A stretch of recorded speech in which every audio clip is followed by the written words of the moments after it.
Hello guys, ito pong pusang ito ay ikikwento ko lang sa inyo ang ano. Ito po ay napakatalino. Minsan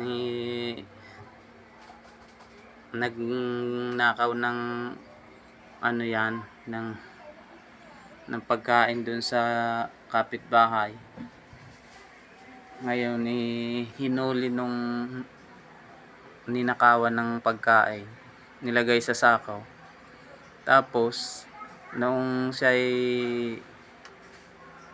nakalagay sa sako, iniligaw nung kapitbahay namin sa bundok, sa kabundukan.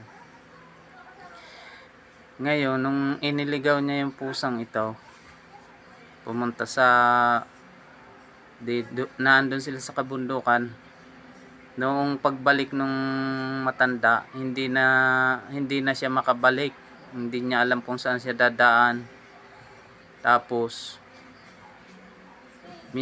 bigla niyang nakita itong pusa. Sinundan niya yung pusa. Ay kung hindi niya nasundan yung pusa, sana hindi siya nakabalik. Kaya nung pagbalik nilang dalawa, sa kasusunod niya dun sa pusa, nakauwi siya.